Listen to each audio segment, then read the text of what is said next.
Welcome to study 24 Udaipur.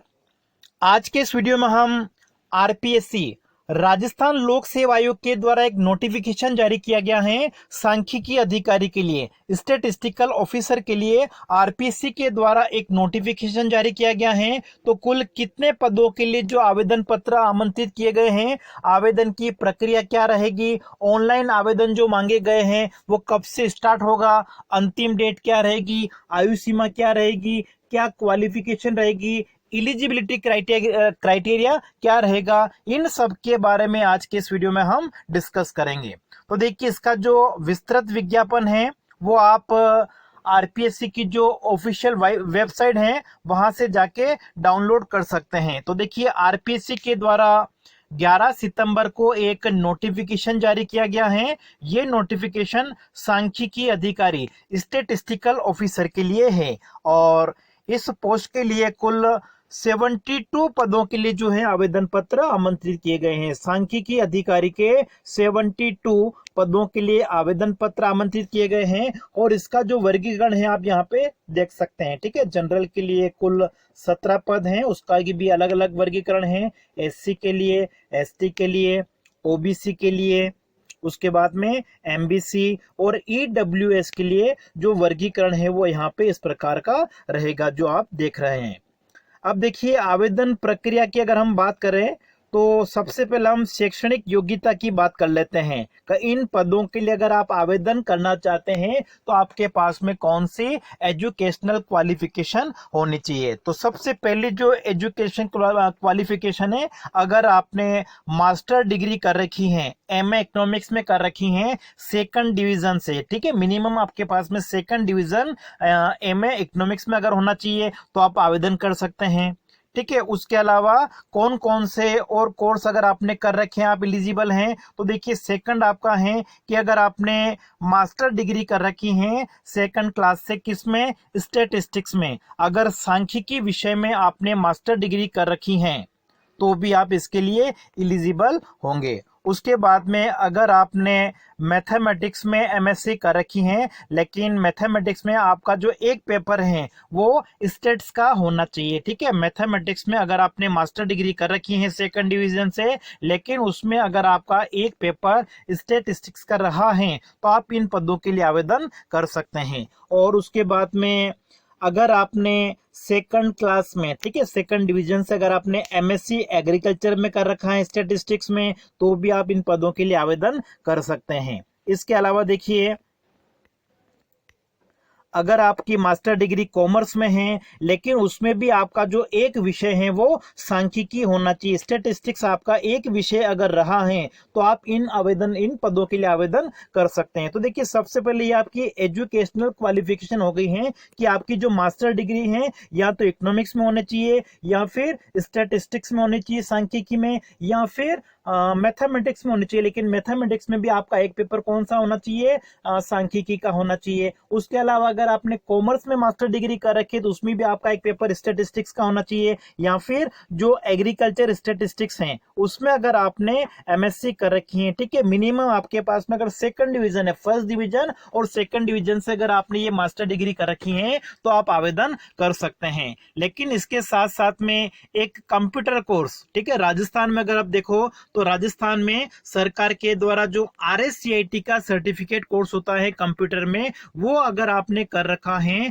तो ही आप इन पदों के लिए एलिजिबल होंगे, योग्य होंगे। अगर आपके पास में मास्टर डिग्री है लेकिन ये सर्टिफिकेट अगर आपके पास में अभी नहीं है तो आप अभी जाके जो आरएससीआईटी के केंद्र होते हैं वहां पे एडमिशन लेके आप ये जो सर्टिफिकेट है, ठीक है, लगभग 3 महीने 6 महीने बाद में जो एग्जाम होगा उसके बाद में ये आपको सर्टिफिकेट मिल जाएगा। तो क्योंकि एग्जाम में भी अभी टाइम होगा तब तक आप आरएससीआईटी में अभी एडमिशन लेके और जो सर्टिफिकेट है उसकी योग्यता जो मांगी गई है वो आप पूरी कर सकते हैं। ठीक है, तो मास्टर डिग्री के साथ में आपके पास में कंप्यूटर का ये जो सर्टिफिकेट कोर्स है वो आपके पास में होना चाहिए।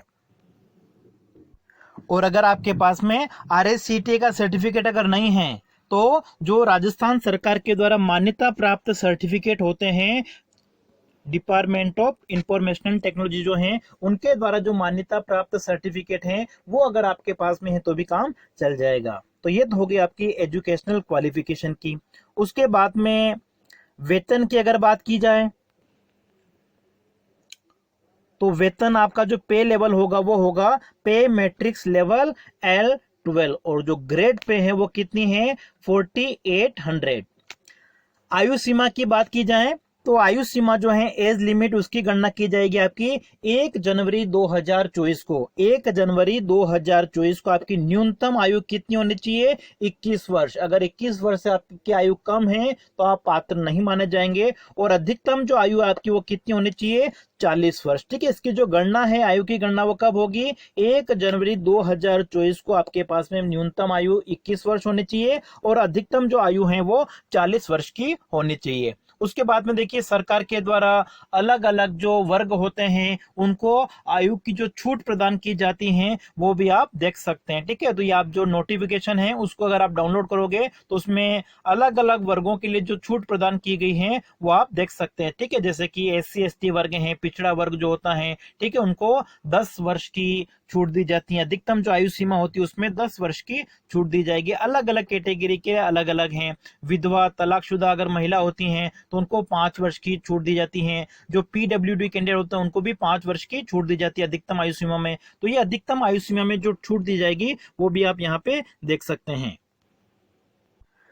इसमें देखिए चयन प्रक्रिया की अगर बात की जाए तो चयन प्रक्रिया के लिए इसमें क्या होगा, एक एग्जाम जो है वो RPSC के द्वारा कंडक्ट कराया जाएगा। ठीक है, RPSC के द्वारा एक एग्जाम परीक्षा का आयोजन कराया जाएगा, और परीक्षा का जो प्रकार है वो क्या होगा MCQs, जो आपके वस्तुनिष्ठ प्रश्न होते हैं उन प्रश्नों के ऊपर आधारित, जिसमें आपका एक तो GK का पार्ट होगा और एक आपका जो सब्जेक्ट है सांख्यिकी, उस पेपर मतलब टोटल जो आपका 100 मार्क्स के लगभग का होगा। तो चयन प्रक्रिया के लिए आपको क्या होगा एग्जाम लिया जाएगा। अब देखिए परीक्षा का स्थान और माह क्या होगा वो अभी तक आयोग के द्वारा घोषित नहीं किया है। समय पर ये एक तरह से घोषित कर दिया जाएगा। ठीक है, आपके आवेदन पत्र जो आमंत्रित किए गए हैं उसके बाद में परीक्षा कब ली जाएगी, जैसे 2024 में होगा उससे पहले तो आपके इलेक्शन आ जाएंगे, तो इससे पहले परीक्षा की कोई संभावना नहीं है। तो ये आपका मार्च के बाद में, फरवरी के बाद में ही एग्जाम होने की संभावना है, लेकिन टाइम टेबल जो आएगा, डेट जो आएगी वो RPSC के द्वारा बाद में घोषित की जाएगी कि किस महीने में एग्जाम होगा और किस तिथि को एग्जाम होगा। ठीक है, परीक्षा योजना या पाठ्यक्रम जो है वो भी आयोग के द्वारा समय पे जारी करने की बात कही गई है। तो एक बार अगर आप अपनी पढ़ाई स्टार्ट करना चाहते हैं तो पिछले वर्ष का जो पाठ्यक्रम है, ठीक है, पहले जो SO का पाठ्यक्रम होता था, सिलेबस है, उस सिलेबस के हिसाब से आप अपनी पढ़ाई एक बार स्टार्ट कर सकते हैं। जो पुराना पाठ्यक्रम उसमें थोड़ा बहुत चेंज हो जाता है तो उसी के अनुसार अपना जो पढ़ाई है वो स्टार्ट कर सकते हैं। देखिए अब आवेदन पत्र की अगर हम बात करें तो नोटिफिकेशन जो है वो 11 सितंबर को जारी किया गया है, लेकिन जो आवेदन पत्र हैं वो कब से स्टार्ट होंगे 15 सितंबर से। एक महीने का टाइम मिलता है, तो 15 सितंबर से 14 अक्टूबर 2023 को आप इन पदों के लिए आवेदन पत्र भर सकते हैं। ठीक है, ऑनलाइन आवेदन मांगे गए हैं और ऑनलाइन आवेदन जो है वो 15 सितंबर से स्टार्ट होंगे। 15 सितंबर से 14 अक्टूबर 2023 रात्रि 12 बजे तक आप आवेदन कर सकते हैं। और आवेदन के लिए जो राजस्थान सरकार ने आपकी जो SSO पोर्टल है उसके माध्यम से आप ऑफिशियल वेबसाइट पे जाके आप आवेदन कर सकते हैं। और OTR जो किया गया है, ठीक है, OTR मतलब कि वन टाइम रजिस्ट्रेशन, अगर आपने पहले से रजिस्ट्रेशन करा रखा है तो आपको अलग से किसी प्रकार की कोई फीस नहीं देनी पड़ेगी। अगर आप फर्स्ट टाइम आप अगर रजिस्ट्रेशन करा रहे हैं तो उसकी जो भी आपकी फीस है, ठीक है, 400 रुपए, या फिर जनरल वालों के लिए जो 600 रुपए हैं वो फीस आपको एक बार देनी है। अगर आपने पहले से इसका रजिस्ट्रेशन करा रखा है तो आपको आवेदन की वापस फीस नहीं देनी होगी।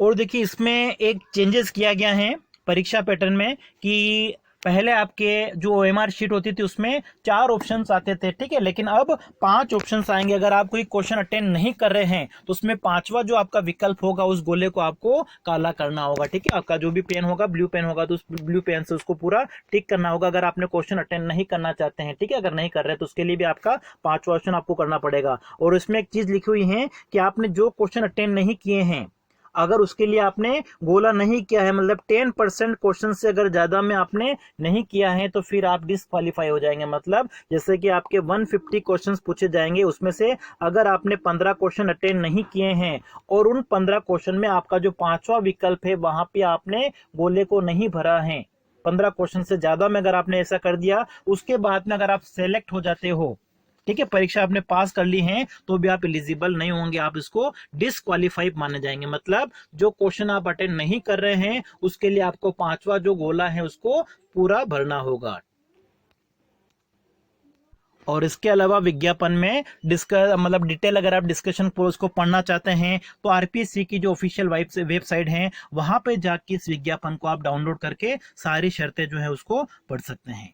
तो इसमें हमने कुछ जो महत्वपूर्ण बातें थी, मतलब आवेदन पत्र जो है कुल 72 पदों के लिए आवेदन आमंत्रित किए गए हैं और ये आवेदन पत्र कब से स्टार्ट होंगे, 15 सितंबर से, अंतिम तिथि होगी इसकी 14 अक्टूबर। और मास्टर डिग्री मैंने आपको बताई थी कि अगर आपने इकोनॉमिक्स में कर रखी है, मैथमेटिक्स में कर रखी है, एमकॉम अगर आपने कर रखा है, या फिर स्टेट्स में अगर आपने कर रखी, चाहे एग्रीकल्चर स्टेट्स भी हो सकती हैं, तो कम से कम आपका जो एक पेपर है उसमें स्टेटिस्टिक्स का होना आवश्यक है। सांख्यिकी का पेपर अगर आपका मास्टर डिग्री में रहा है तो आप इन पदों के लिए आवेदन पत्र भर सकते हैं।